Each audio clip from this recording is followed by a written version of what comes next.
మూతపడ్డ Adilabad cement ఫ్యాక్టరీని కేంద్ర ప్రభుత్వ సహకారంతో తెరిపిస్తామని రాష్ట్ర పరిశ్రమలు ఐటీ శాఖ మంత్రి దుద్దిళ్ల శ్రీధర్ బాబు అన్నారు. మంగళవారం ఉదయం 10 గంటలకు వరద తాకిడి ప్రాంతాలను సందర్శించేందుకు వచ్చిన మంత్రి స్థానిక ఎమ్మెల్యే పాయల్ శంకర్తో కలిసి ఆదిలాబాద్ పట్టణంలోని సీసీఐ ఫ్యాక్టరీని సందర్శించారు. శిథిలావస్థలో ఉన్న పరిశ్రమ యంత్రాలను, పార్టలను పరిశీలించి అక్కడున్న మేనేజర్, అధికారులతో సమస్యలను అడిగి తెలుసుకున్నారు.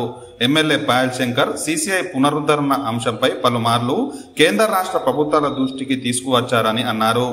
ఇటీవల కేంద్ర పరిశ్రమల శాఖ మంత్రి కుమారస్వామిని కూడా కలిసి సిమెంట్ పరిశ్రమ పునరుద్ధరణపై చర్చించినట్లు తెలిపారు. కేంద్రం సానుకూలంగా ఉన్నందున రాష్ట్ర ప్రభుత్వం తరపున అన్ని విధాల సహాయ సహకారాలు అందించి పరిశ్రమ పునరుద్ధరణతో పాటు ఉపాధి అవకాశాలు మెరుగుపరుస్తామని తెలిపారు. రాష్ట్ర ప్రభుత్వ పరిధిలో సీసీఐ తెరిపించడమే లక్ష్యమని స్పష్టం చేశారు. ఫ్యాక్టరీ భూములు అన్యాక్రాంతం కాకుండా చూడాలని అక్కడి అధికారులకు మంత్రి సూచించారు.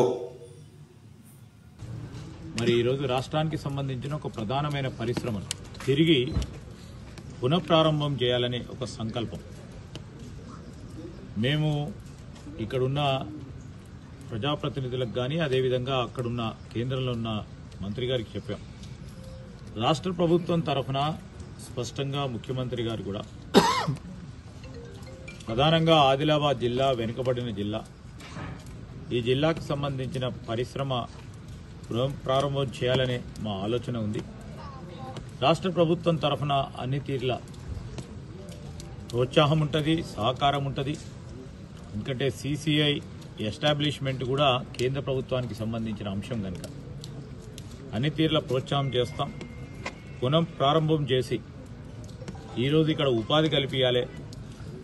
ఇక్కడ ఉన్న వారికి వాణిజ్యం, వ్యాపారం, యాన్సిలరీ కూడా వచ్చే అవకాశం ఉంటుంది. చిన్న పరిశ్రమలు కూడా ఏర్పాటు అయ్యే అవకాశం ఉంటుంది.